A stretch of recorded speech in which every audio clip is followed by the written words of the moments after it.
scene.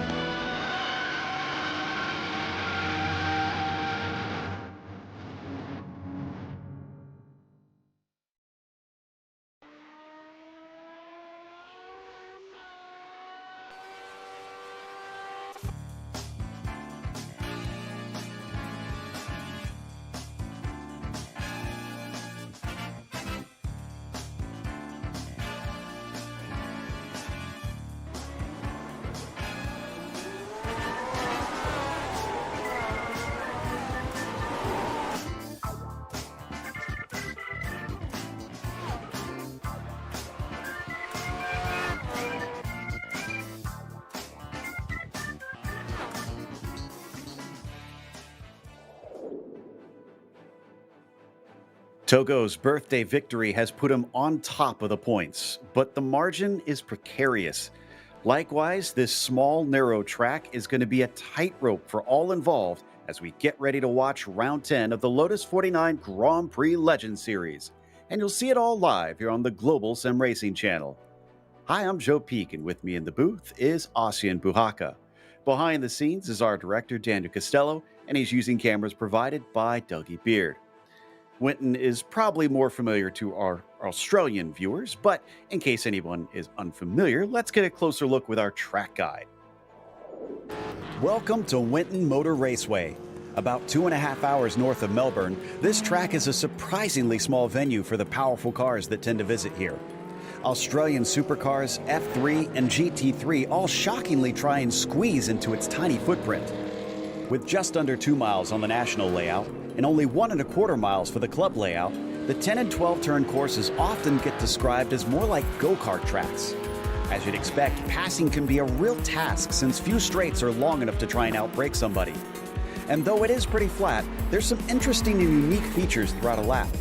The S's look like they were meant to be a chicane intended to slow cars down, but they're swift enough with some nasty curves and a wall to the outside that they'll seriously test your mettle. The run through the long left-hander and into rollover corner presents an unexpectedly tricky braking zone for Penrite, where the car is constantly shifting balance.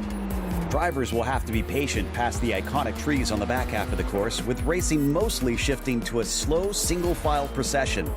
Expect to wait for a mistake from your rivals in order to have a chance to overtake. Knowing that, keeping it on the black stuff is going to be everyone's first priority. It might not be an F1 level venue, but Winton's bull ring layout has helped to earn its nickname Australia's action track, and there's no denying it serves up some wild races without fail. Well, this might seem like a bit of a small track for such a powerful car, but we have to remember, Ozzy, that the Australian supercars also actually race here, so it won't be too out of place.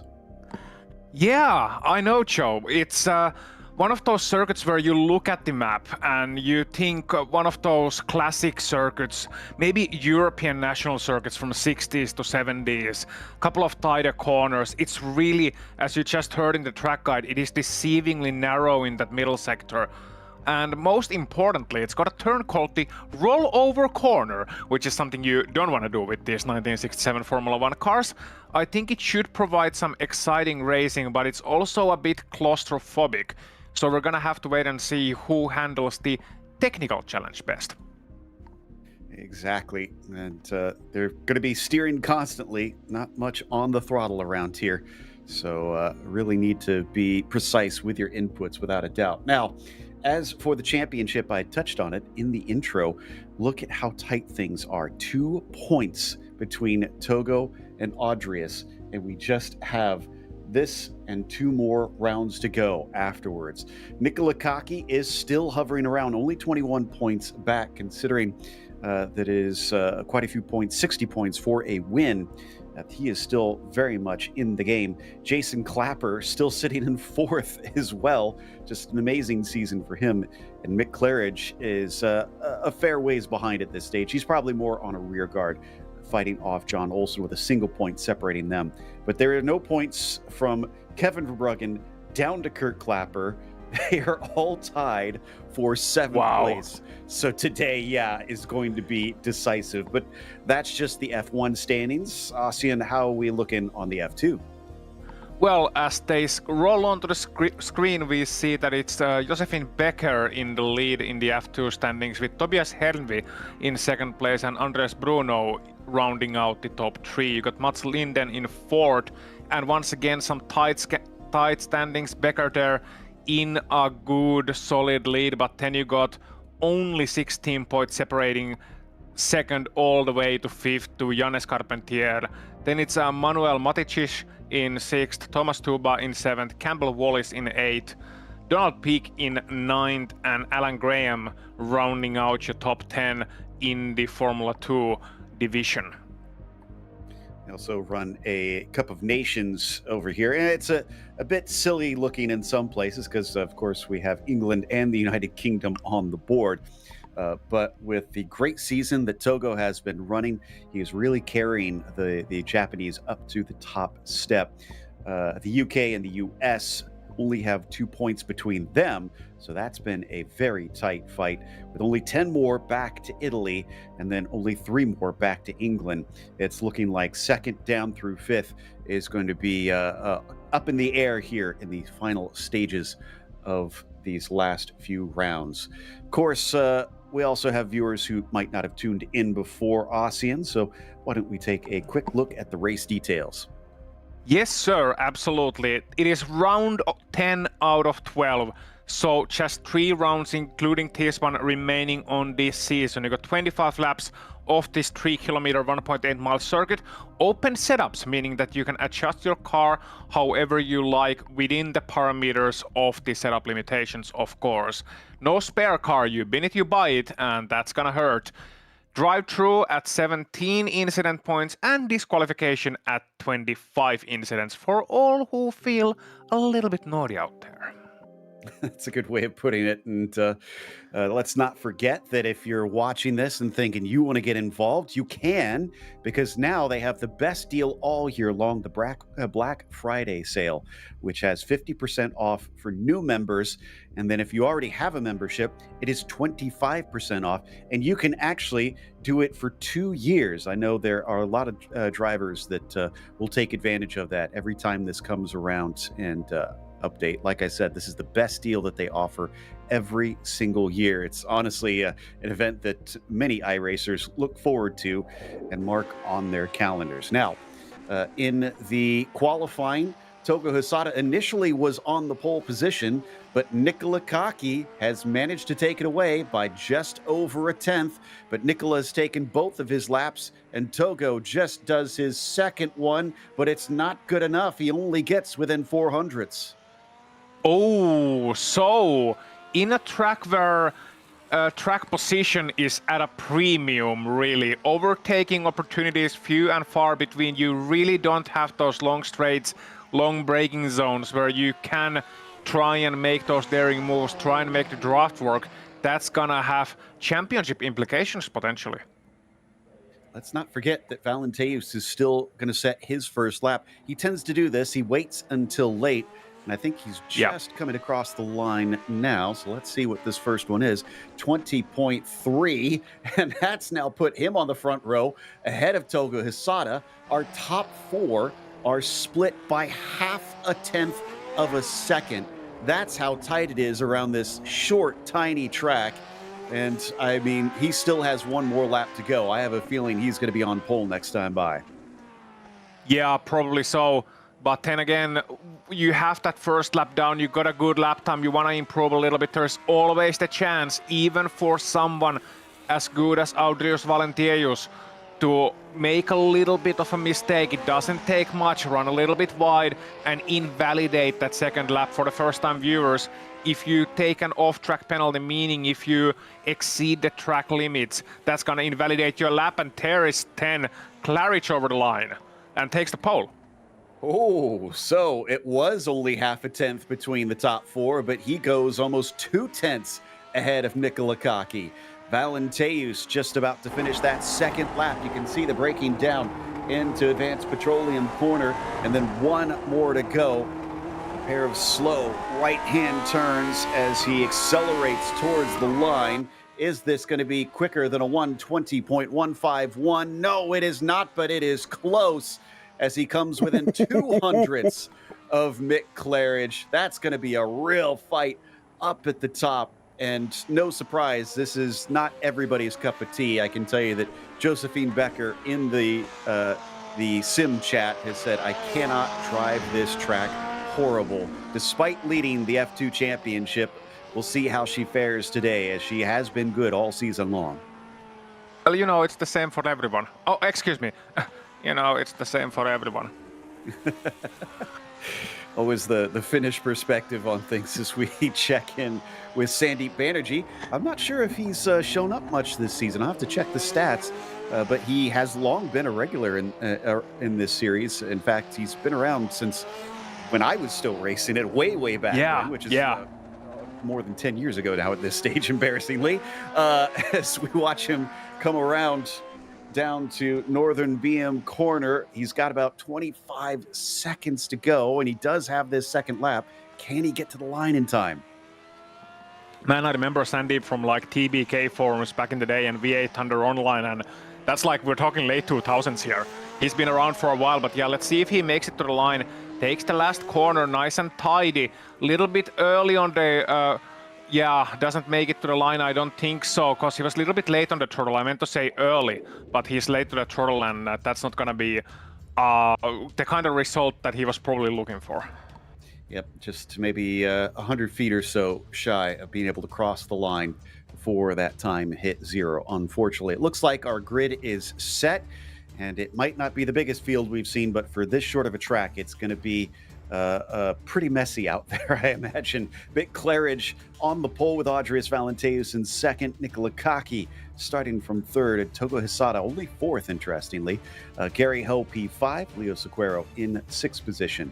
Kevin Verbruggen will start from seventh, as Bill Tyler will be to his outside. Then row 5 has Laust Olsen in ninth, and John Olsen rounding out your top 10. And then we get to the next page, and we have Septix here in 11th and Arturas Kundelis in 12th. You got Jack David Spigot in 13th and David Rossi down in 14th. Marco Antonio Lopez Salgado in 15th and Cam Porta in 16th position. You got Alan Graham in 17th, Pablo Rodriguez Hoglar in 18th, Kurt Clapper 19th, and Josephine Becker rounding out the top 20. Pedro Timoladri then starts in 21st, Yannis Carpentier in 22nd, Henry Verimaki in the 23rd position. From there, Roberto Pongrazi starts next to him. Robert Plumley will begin in the quarter century mark. He's got Tobias Harnvey for company on row 13. Michael Grissinger starts 27th, Mats Linden in 28th, and Thomas Tuba in 29th. Alejandro Sanchez will start from 30th. And then we got 8 more. Sandeep Banerjee in 31st, Rafael Camacho in 32nd, Samuel Power in 33rd, Adam Brodziak 34th. Then Jason Clapper failed to set a qualifying time. That's big. Damian Struders in 36th, Donald Peak 37th, Ron Solka 38th. Also, all last 4 failing to set a qualifying time, and we'll have to start all the way in the back of the grid.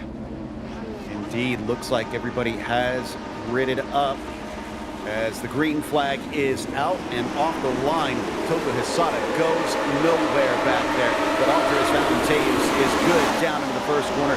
He'll slide just in front of Mick Claridge. They almost make contact. Oh, and Togo Hisada gets into problems. He takes out more drivers with him. Unfortunately, it is a horrible start for our points leader. Absolutely, all the way down in, let's see, 5th place right now, and contact as well. That has to hit your psyche early on in the race. And it gets worse. Yeah, Becker has gotten a black flag, I'm guessing, for a jump start. So both of our championship leaders have started off on the wrong foot here. So one's loss is another's gain. Let's see who are the ones who are able to capitalize on this, as we see a nice move from Salgado there onto the inside and trying to make it work in the next corner as well. Gotta say, I love that livery. Absolutely do. But these cars are treacherous on the first lap, especially in such a tight and twisty circuit. As you can see there, Salgado having to fight it over the curbs. Down into the braking of Northern BM corner. The battle rages on here. Hoglar is not willing to give way. Salgado is eventually going to have to move in behind him. As we check back in with Togo Hisada, amazingly only loses 1 position. We'll have to see a replay later. I thought he was involved in that accident and had fallen down the order. But That was number 6. Ah, I see. So another car. Same livery. That's why I got confused. But Hisada does manage to at least hold on to Gary Ho as we check in with David Rossi now. That's Jack David Spigot that he's just in front of him. Spigot will keep him behind. Yep, good job by Spigot there. David Rossi following him along. Number 19 in 11th position, the UK-based driver, and of course UK-based driver sporting or actually trying to catch those very much familiar UK racing colors ahead of him belonging to Jack David Spigot. Meanwhile, Mick Claridge, the old man, hasn't quite given up yet. He's not known to do that. I wonder how he feels about you calling him the old man as well as Mick Claridge. We're fine, we're friends. Yeah, I know. Hang on, there's somebody at the door. He's only about 0.3 of a second behind Andreas Valenteus. Now, we do have a replay on that start. So, yeah, Leo was right behind him. That's why I got confused there. And what happens down through the corner just dangles wheels. It is a very short run, so there's not much room for the cars to get separated. Yeah, and look how narrow it is as well, and then just trying to get out of the way. Honestly, I normally say that slam the brakes, but they're probably doing the right thing of just turning it around and trying to keep going, trying to avoid any further contacts. Unfortunately, had to make the run down to the pit lane, but this is important for Togo Hisada now. He has to get past Gary Ho. No offense to Gary Ho, he's a quick driver, but Togo's quicker, and Togo is seeing the top 3 running away from him lap by lap. So he needs to get this done, and he needs to get this done quick if he wants to get up to Audrius, who he's fighting with for the championship, or Nicola Koki, who he's also fighting with for the championship. So amazingly, in all that mess at the start, I'm seeing that Sequeira was the only driver that was given a meatball flag and had to come in to repair damage. Everybody else has stayed out. Gary Ho is racing from, Singapore originally, I thought, but he's showing as hailing from Hong Kong now that they've been able to switch flags. Robert Plumley, in the meantime, dropping many positions and probably doing the smart thing here and staying off the track there through that twisty little section until he can get some clearance. Yeah, Robert's a smart driver like that in a way that he is always thinking of other drivers as well. Some say that's a little bit too nice, but honestly, I think that's the best course of action there. You don't gain anything by just rejoining the track unsafely, as we see Verbruggen making a good fight of this one, trying to make back the positions he lost at the start. It's Sam Power, and he's going to outpower him down the main straight to be able to sneak by, move Kevin back up into 27th. Definitely out of position on this one. Leo was claiming that one was netcode, it looks like, in the chat. But I'd have to see another angle to see whether or not they were a little bit far away. Sam now finds the hard charger. Jason Clapper scything up the inside with an aggressive move. Yeah, Sam Power, I mean, put yourself into his shoes for a moment here. He's number 35, and again, nothing taken away from him, but he's rated as the 35th best driver on this 38-driver field. And then you got those guys just running at your heels all the time. It must be so stressful. I remember the times when I was first racing with the so-called big names, big drivers, and I was just shaking so much, and it looks to be a little bit shaky here as well. Thomas Tuba playing a bit of a trombone solo, it seems to me. Yeah, Jason Clapper managed to get by in all of that. Oh, Tuba going a little bit wide off into the dirt and grass, allowing both Power and Camacho to get through, coming down into the braking. The 35 of Sam Power is going to wind up at the front of that group, but my goodness, it's a hornet's nest behind them. There is no room to maneuver. Yeah, no, absolutely. Just look at these pictures here, and the thing is that these drivers, once they, as they continue battling, you can see battlestead Henri Vierumäki in 33rd position, just trying and just about slides past another driver who made a mistake, an error in the brakes, and still continues side by side down the straight. As I was saying, these guys are fighting so hard, they're losing well over second, 2 seconds, potentially 3 seconds a lap just from fighting alone. plus the lap time difference. This is a 3-kilometer circuit show. It means we're gonna have lap traffic. The leaders are gonna come up on them sooner rather than later. Where did Thomas hit the wrong note? Looks like coming through the back and forth. That's Katome corner. And as he tries to get back on, everybody is scrambling to try to take advantage of his mistake. And he, of course, is doing his best to try and defend. Now, this is an unusual spot for Seb Tixier. Started in 11th today. Not sure if he had a mistake on his qualifying lap, but he hasn't really charged forward very quickly. He's still working on JDS just in front of him, but he's also got our former F2 champion, David Rossi, since graduated into the F1 championship, right behind him. Yep, and anytime he tries to look for a move, you can see the curtains are closed right ahead of him, so there is no chance to find that window, find that opportunity for the French driver. Let's wait and see if he manages to push Spigot into a mistake and keep Rossi behind him. You're in the middle of a 3-man group, 3-driver group. It's potentially the most difficult place you can be in, even if you're Seb Tixier, a very well-renowned driver in this series. We know his accomplishments. He's won a lot of things here. And despite that, he's still finding himself in a very precarious situation, as is our leader. Yep, many races and a multi-time champion, and he actually just let David Rossi by, it almost looked like. That was a bit strange as we cut away to Valenteus and Claridge. Still the same distance apart as what we saw at the very beginning of this race, but there's still a lot of laps left to go. The big thing here is, you see that white car behind them, Ozzy? I think Nicola Kaki would certainly like them to start battling, but I kind of wonder if Mick is playing it cool for the time being. I mean, Mick's a smart driver. He's such a wily old fox. And I don't mean that now in an old way. I called him old second time in this broadcast. I'm sorry, Mick. Love you, man. But I mean, he's wily, he's experienced. He knows what to do in this situation. And what he needs to do right now is exactly that. Just use the speed of Audeus. He knows the speed that he's got. And use that speed in order to get away from Koki to Hisada, to Gary Ho and all the others behind. And then you can start to deciding the race later on. You're not in a hurry to decide it right now. You don't. I mean, we're in lap number 7. The race is won by whoever comes first after 25. So yeah, sure, we love watching battling and all, but oftentimes it's best to be patient in those situations, and that's really what separates the goods from the greats, in my opinion. A lot of the time is the racecraft and how to utilize it in such high-pressure situations. That's a good point.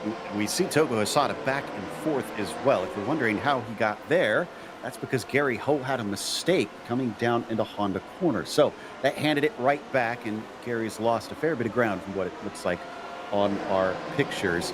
I think we'll refer to Mick maybe as veteran from now on. As Cam Porter, a crowd favorite here, sitting all the way up in 13th. This is a good race for him, but he has a train of cars. Delgado, Carpentier, looks like Olsen and Graham all lined up behind. Yep, and a nice pack, and you can see there are some moves starting to form. Laust Olsen then, the Danish driver, not quite making a pastry out of that one. Almost gets hit by Graham, but not quite, so Graham still holding on behind. 6/10 now is the difference between those two drivers. Now, Laust Olsen then, gotta say, you know, the color schemes, we always talk about color schemes. I always tend to talk about color schemes, paying my attention. Then we're in lap number 8 and it's an incredible race, but man, that's such a unique idea from Laust. I have to give that shine some light on that purple and I guess that's high-vis yellow combination?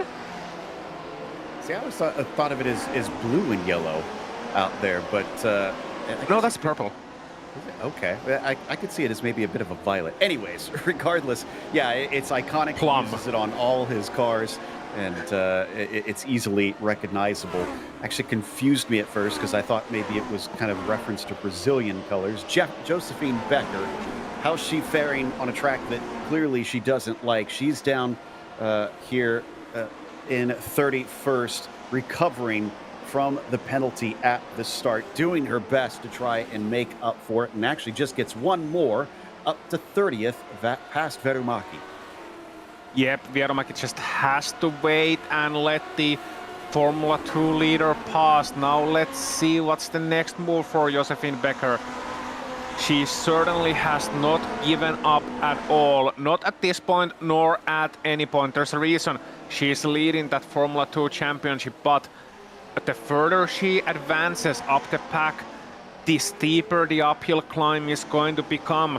So those early gains certainly feeling good, and the overtakes come in fast and they fly at you, but once you start to get your way into 25th or 22nd or 20th into the top 20, then you see the guys are getting closer and closer in pace. But we'll have to wait and see what happens later on in this one. Jason Clapper right now, another driver very much disadvantaged by the starting position, let's put it that way. But that's what he traditionally does. He almost never qualifies. There's a little bit of contact there between he and his rival. And I think that is going to be the likes of Michael Grissinger, maybe making a little bit of contact. In the meantime, Robert Plumley goes off course down at Northern BM Corner.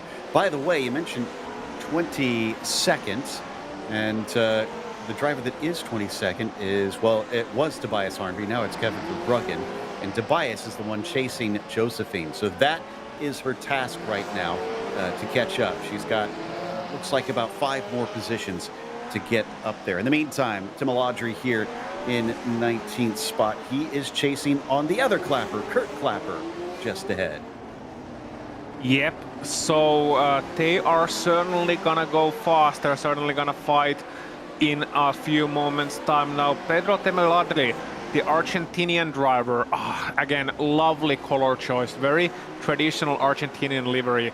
Tell you what, if that said number 10 instead of number 18, I would almost be imagining Diego Maradona or maybe Leo Messi in that car. Just throwing out names on this one, and Pedro, still having a decent race, is certainly holding no candle to Togo Hisada, who hasn't seemed to be able to keep up with the drivers at the front, which is a bit surprising. Not sure if maybe this track just doesn't click with him, but he is just kind of hovering around this 4th place and is about 4 seconds behind our leader, which doesn't sound like a huge gap, but again, typically he is right there with Valenteus and challenging him for wins. So this one will potentially sting a little bit, considering Audrius is currently winning and they're only 2 points apart in the championship. Not only that, but the situation in the top 3 seems to have changed a little bit, where Mick seemed to have an easier time staying with Audrius earlier on. Now it might be just lap by lap fluctuations, as often tends to happen. Shouldn't look too much into it, but Claridge has lost a few tenths of a ground to Audrius, and meanwhile Koki, who I was thinking maybe might struggle a little bit, might be like we're getting 2 battles here, Audrius and Mick, and then Nicola and Togo. But instead it's turning into a 3-way for the lead, because you mentioned earlier on, watch out for that white car behind. Well, that white car never got to see the battle between Audrius and Mick, and instead wants to be joining the battle anyway, you know, deciding, okay, they're not gonna battle, so I'm gonna have to fight it out on my pace instead. Nicola just about a tenth quicker than Mick last time by. Plenty of laps for him to continue to chip away like that. We'll see if he can. Valenteus at a 20.2, which is pretty comparable to Mick Claridge. So it hasn't been huge differences, but we kind of expect that with these cars, especially with such short and quick laps around here. In the meantime, down with Alan Graham. The mid-pack has been where all the action is, and Kurt Clapper defends from the outside around 2 corners and makes it successful, as Tim Audrey is the one that instead picks up the pieces, and coming into the long left-hander down towards rollover. He is going to be right side up and now forward as well into 18th. Wouldn't that be technically not a full rollover if you just go to your side? Bicycle it, potentially? Yeah. Yeah, Alan Graham here. One of the Australian drivers in home turf very much. And Winton, it's been on iRacing for a few seasons now. it's not a brand new circuit, but it is still one of the more modern ones, more newer ones added to the service, and which of course means that it's not something that everybody knows necessarily. It's a very unknown circuit for us here in Europe or you lot up there in the US. So a lot of Australian drivers really can feel something rare in sim racing. That is the home turf advantage potentially for some of them.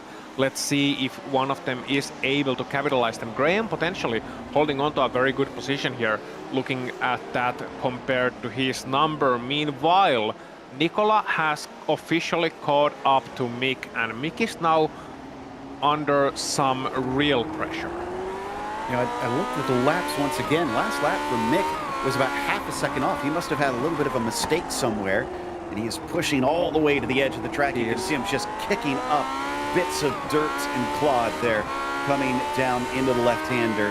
So he is not leaving anything to chance and really maximizing the circuit. There he was a little bit off the apex once again. Perhaps the car starting to go away in the second half of the race. Yeah, Mick has a great car control in a lot of ways. He's very brave on the throttle, but he looks to be struggling just a little bit in the rhythm with this track and this car right about now. It seems to me that he's having to compensate to his lack of pace at this moment of the race with overdriving just a little bit, and that really compounds it. And it's always easy to say from here, up here, from the warmth of our lovely commentary booth here, which is not filled with snakes, unlike usually in Australia. So yeah, so it's easy to say from here that yeah, he should just calm down and drive a little bit slower, but that's easier said than done. What he's trying to do is trying to find his rhythm, trying to find that sweet spot once again, trying to live with his car a little bit better, but it's just not happening, and Nikolai is putting the pressure on him continuously. Meanwhile, Audius is just running away with it. He seems to be really finding his comfort spot just at the moment where Mick is potentially losing it a little bit as the car gets lighter. Well, speaking of the warmth of the booth, we're both in the northern hemisphere. We have to remember this is in the southern hemisphere, and it is scheduled in November. I just looked at the track temperature, 133 Fahrenheit. No wonder we're seeing some slipping and sliding out of Mick right now. This car is probably feeling its tires absolutely melting away. Yeah, no, I just boiled an egg made an omelette in the main straight earlier on before the race started. So yeah, it is warm out there. I'm looking out.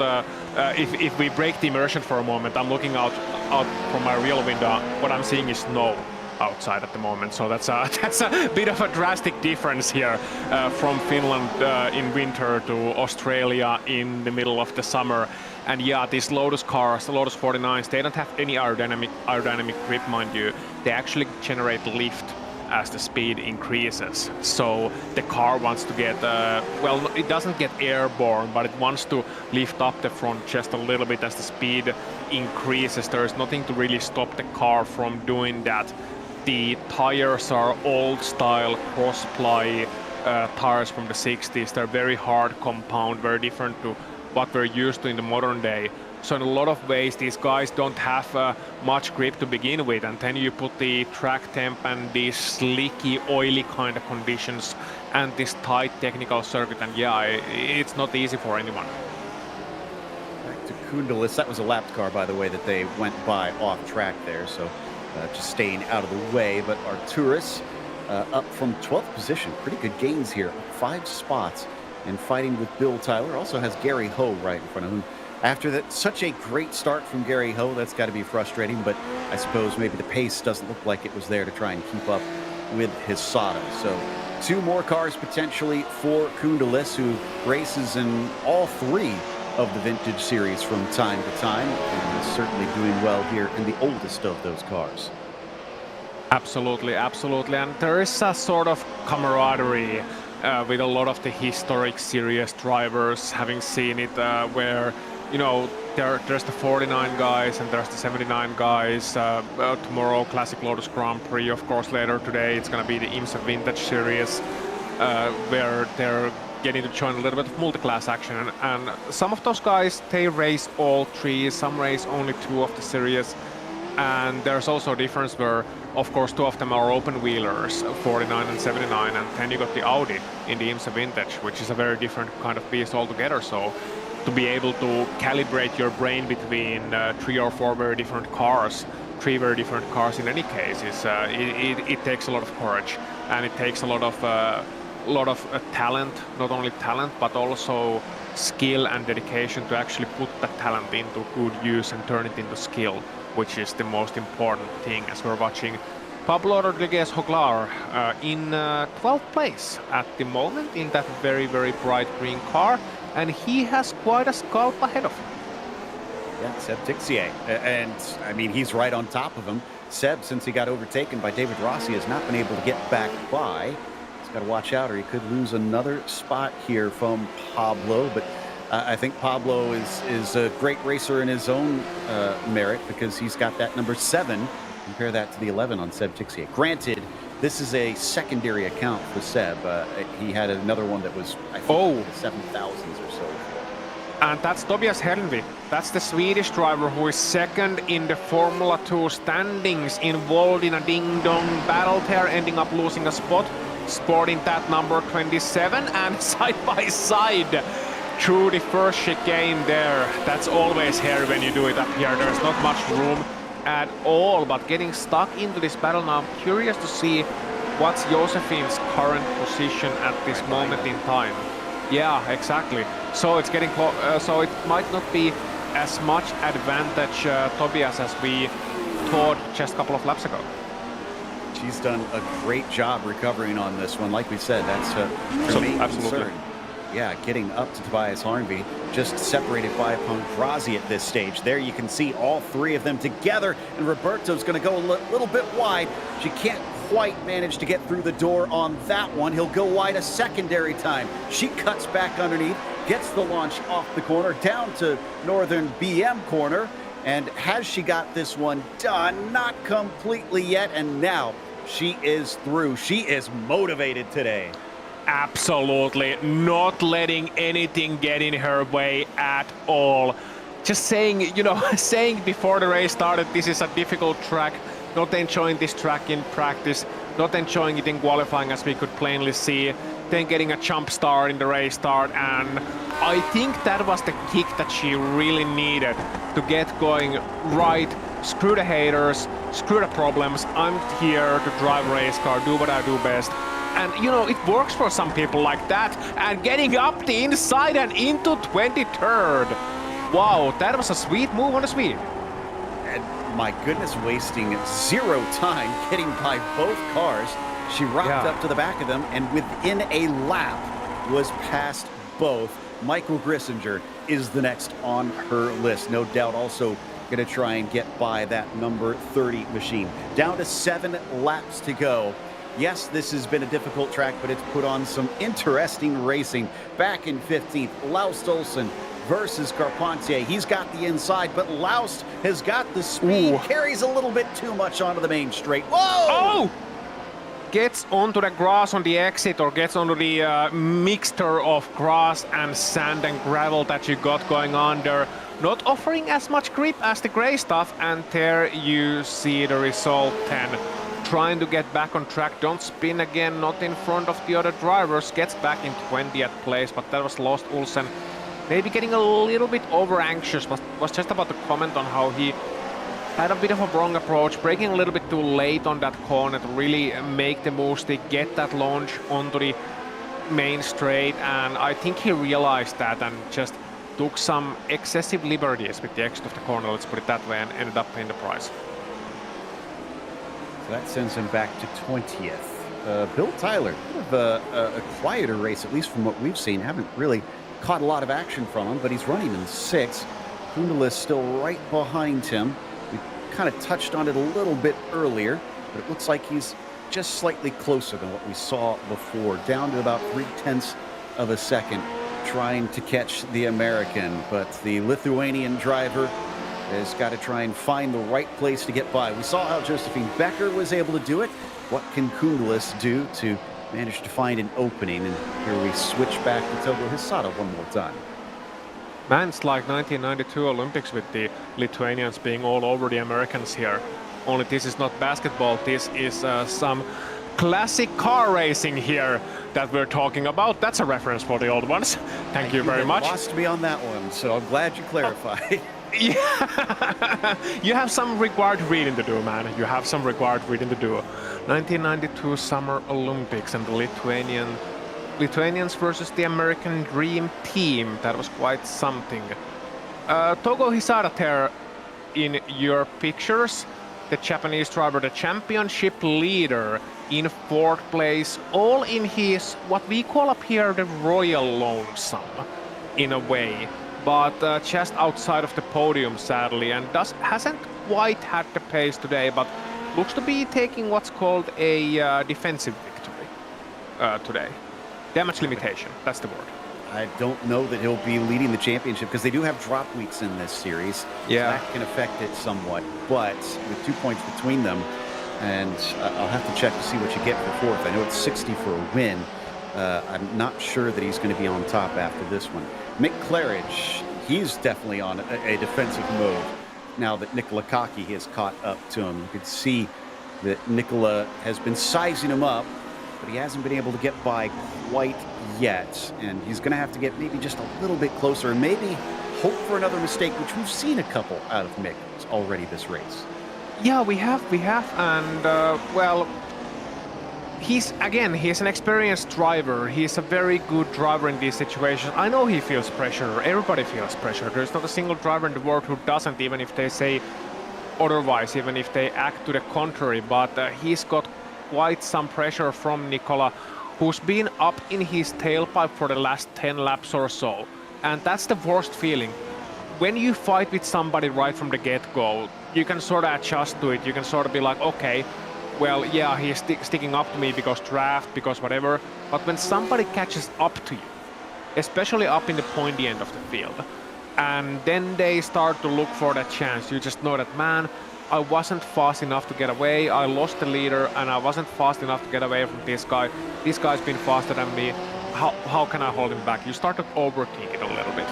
Now, what's working in Mick's favor is that despite his oversteer moments, it doesn't, from a visual inspection, it hasn't gotten any worse as the race progresses.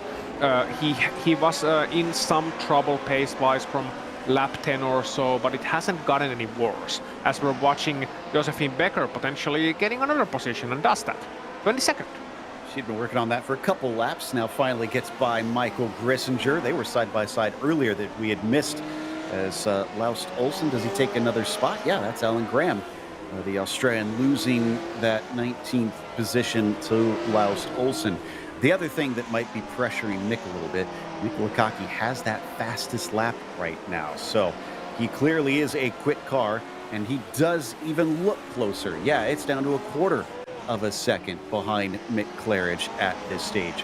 For 3 more laps, Mick is going to have to try and play that rear guard, not make any errors, and keep Nikola behind him. But he has that valuable track position, so at least Ozzy, he has that going for him. Yeah, which is nice. So, but yeah, that's a very important point. Overtaking, despite how Josephine makes it look, overtaking is actually quite difficult here. When you're up at the leading drivers, there is not really that much room for error. Once you're in the midfield, taking nothing away from those drivers, there's usually a reason why they're a second or so slower, why they're certain percentage slower than the leading guys, because there's air, there's room to that much chased after, much dreamed of perfect lap. But these guys up in the pointy end of the field, they're much closer, there's much less leeway, much less room for error, meaning that you don't really get those opportunities as much because everybody's already right on the edge. So that's why to find something special is so much more difficult. Now, what may be working in Nikola's favor, maybe not, is the lap traffic. We got 3 laps to go, and you can see a couple of slower cars right ahead of the duo. Now, is that gonna play a part? They are very much professional drivers up in here in a way that they can handle themselves in these lap traffic situations, as you can see here, but it can still play a factor should Mick get traffic right at the wrong point. Yeah, most of the drivers in this series have been here a long time. They kind of know the dynamics of when to pull over for those leaders, and that really shows you how on edge these cars are, just scything through the Motorsport News S's and clattering over those curves.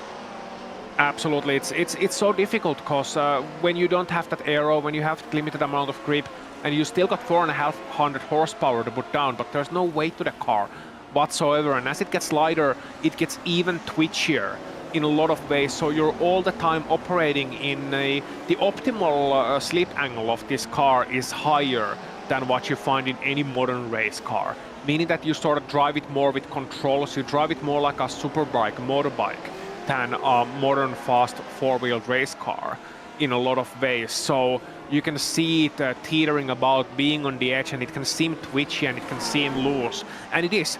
But these drivers are used to it, as you can see there. Once again, Mick Claridge in the background, just using every bit of the racetrack and then some. Valenteius about to take the white flag, 1 to go with 2.5 seconds margin. It was close for much of the race, but he has withstood the pressure from Mick Claridge and come away smiling so far. Claridge, though, with Nicola Kaki behind him. These two quite familiar, not just from racing one another, but Mick actually went to visit Nicola a couple years ago when he was biking around Europe, and got to go see his sim rig, which is actually pretty impressive, I must say, from the footage that I've seen of it. And Nicola Kaki is going to be well familiar with him. Let's see if he can use that to his advantage with just half a lap to go. I wonder if they were having gnocchi for dinner. You know, those... I don't know where that came from. I get the joke that you're trying to make on that one. But I actually don't know what they may have had. But Nicola is still sticking right behind him. I just don't think there's anything left in these last couple corners. He's going to have to get much closer. Oh! Valenteius, though, with the traffic, he's probably glad that he had that 2.5 second margin, because he could afford to lift a little bit there, and that will allow him to hold on to the lead all the way to the finish. A strike back to the front after getting beat to the win last week. Valenteius wins here in Australia. Wow, that's a great performance, and look at Mick Claridge then celebrating post-victory. That is not bad first. You don't have to jump there. You're not required to make it after race at all. John Olsson here, 10, in those striking racing colors of Saint Tome and Principe. Yeah, interesting. I was just about to say they almost kind of look like an off-brand British colors there. But that's a spicy one to be making. But as the rest of the drivers crossed the line, it was definitely the closest between that P2 and P3 fight, just about 1.5 tenths between them as they go across the finish. And Seb Tixier winds up only 12th today, behind David Rossi. Bit of a surprise to see him finish that far down. Not sure if just didn't quite have the practice or the knack for this circuit. But Josephine Becker wound up 2 positions ahead of Hernby there in the 27 car. So not bad on her part to make up for what was a bit of an unfortunate start to this race. Let's take a look at the results as Valenteius takes the win. Mick Claridge will claim a second place, helping him in the championship too. Nicola Kaki with a third. Togo Hisada losing 12 points to Valenteius, at least in total. I'll see what the points look like with the drop weeks once we update those. Gary Ho gets a top 5 as Bill Tyler was 6, and Kundalis could not manage to best them. He'll stay in 7th. John Olsen in P8, then had Jack David Spickett in 9th, and Pablo Hoglar was 10th.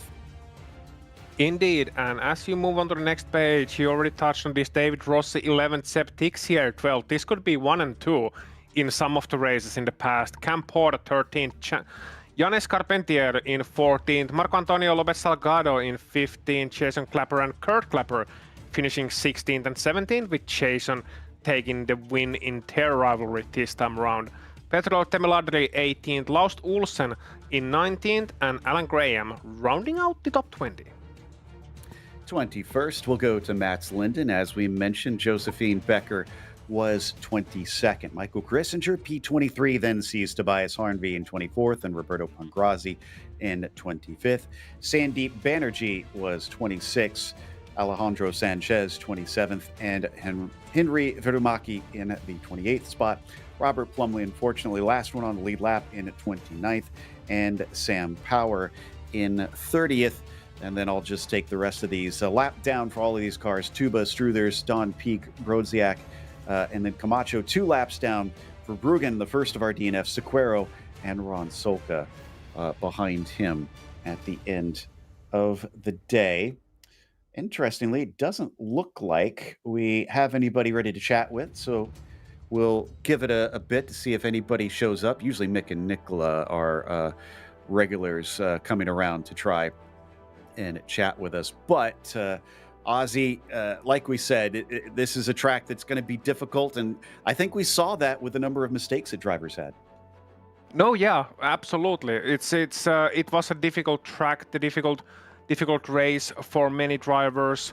Very narrow track, a new experience for some of them. But I think some guys and some drivers will be smiling a lot more once the race is over than they did once the race was just ahead of them. Because it can be also a positive experience when you can defeat that demon, when you can defeat that track that you know you're not comfortable with, you're not familiar with. It's a great feeling. Looks like our second place finisher is ready to chat with us, Mick Claridge. Mick, after we looked at the temperatures, I have a feeling those tires are going to feel a little bit more spreadable like Vegemite today. Yeah, did you notice the back end sliding around a bit there? Yeah, that was the thing. Yeah, Aldris's pace was too high. I'm just pushing so hard to keep up. Yeah, and I just melted the rears. I changed the setup this morning as well to loosen the car up for some reason.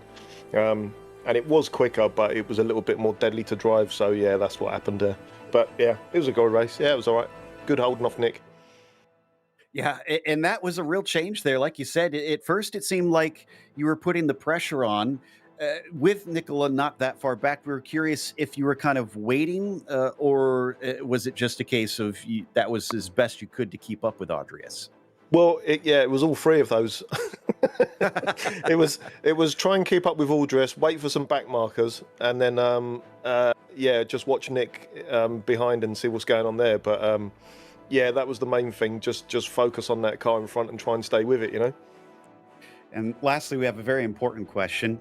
Ossian has offered his opinion and called you old twice in this broadcast. Your reaction? Thanks, Joe. I was going to say a word there, but he's right. Just add a word in the middle of that sentence. Very old. Yeah, that'll do. All right. Well, thanks for coming and chatting with us, Mick. An impressive defense there at the end because it certainly looked tricky. Cheers, guys. Good to see you back, Ozzy. Yeah, nice to see you too. Cheers, guys. Go on. How is old a sentence? I mean, you can have one-word sentences. In the meantime, well, you can redeem yourself. Sorry for throwing you under the bus. Why don't you have a chat with Nicola Kaki? Nicola Kaki, amazing to see you here. You're in that championship fight. You were able to run up to Mick Claridge, but I'm assuming overtaking here, not the easiest job in the world. No, hi Ocean. No, it's not easy at all. It's basically impossible without a mistake from the guy in front of you or some kind of issue with some back markers. Mick was very, very precise to defend all the weak spots and all the corner where I could, kind of dive bomb, but. It didn't happen because he's smart. He's has a lot of experience, and it's basically impossible to pass here. End of story.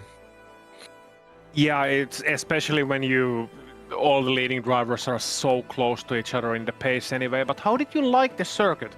Land Down Under in Australia, very warm, as I'm sure you all noticed up there. But Winton Motor Raceway, how did it treat you today?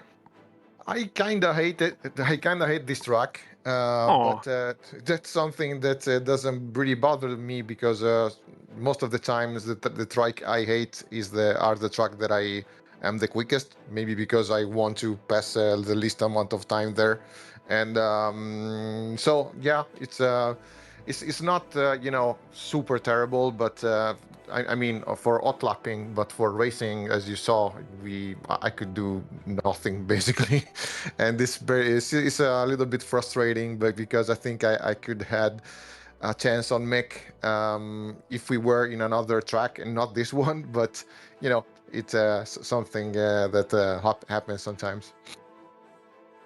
Yeah, that's the way it rolls sometimes. But hey, we still got 2 more rounds to go. So how are you looking towards the rest of the season? Is it gonna be like a real spurt to the rest of the season, or are you starting to feel the fatigue kick in?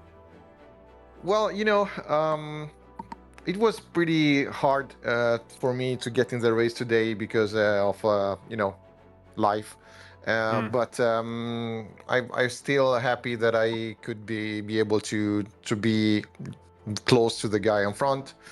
And for the championship, honestly, I think I will. My only focus is just to try to defend the third place, because to even gain a position on Togo is going to be super difficult without a DNF from his part or whatever. So I should have won all the 3 races that left just to have a little chance to actually gain a place there. But yeah, I think I'm going to be happy. Much happy if I just could defend third place there.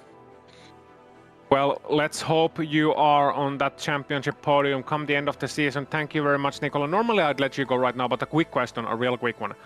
When Mick Claridge was over there, Joe Peak mentioned that Mick Claridge was over there visiting during his around the world bike trip, and I'm assuming you guys had some lunch or dinner, or potentially both together. Yeah, Now, I think. What did you had eat? both. Oh well. Was it gnocchi?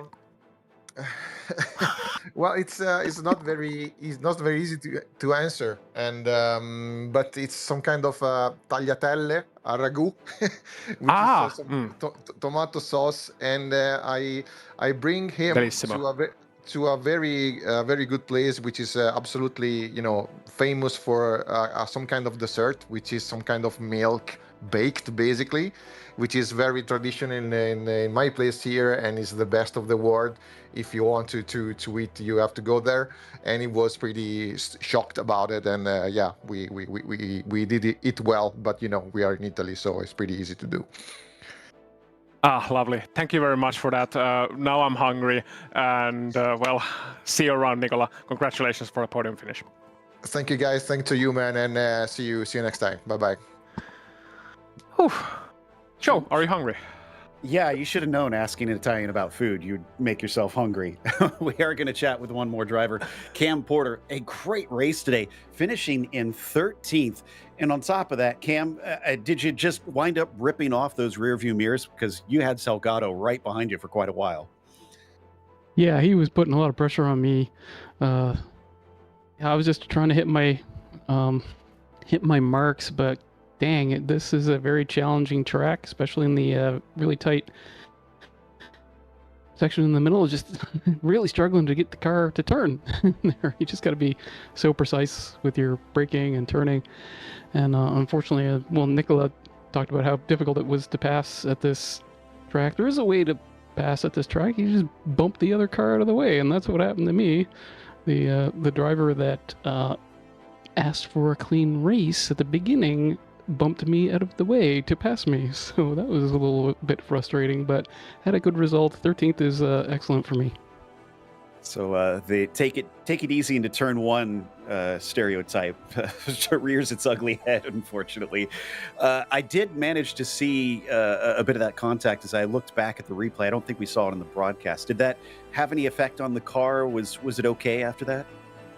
Luckily, I had no damage from that, so I was able to continue. I didn't have a lot of practice coming into this race. I was literally eating my breakfast as I was doing laps, but happy to just keep the car on the track. I just want to finish the rest of these races this season, but looking forward to the next one.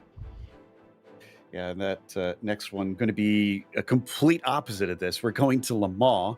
I mean, you talked about how difficult this place is to race. How do you feel about those slipstream races like we have over in France?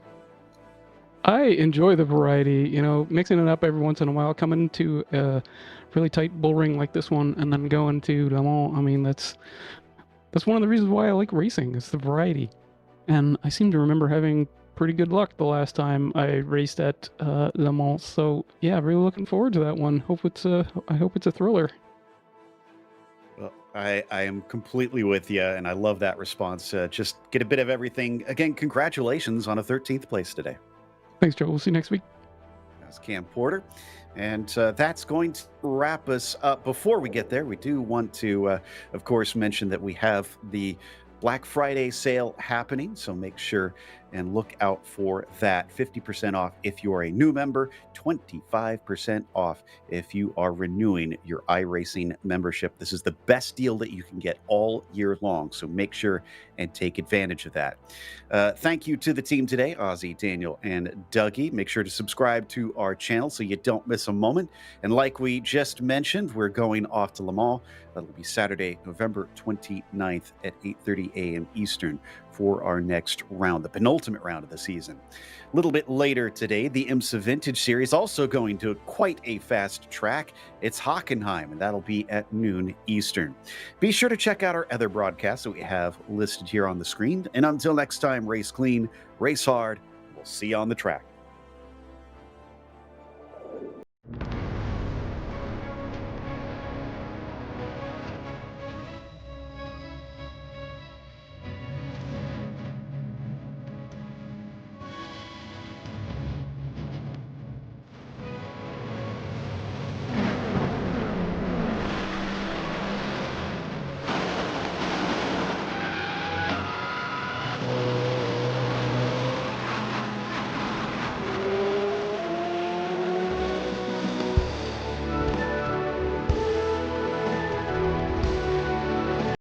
Is iRacing.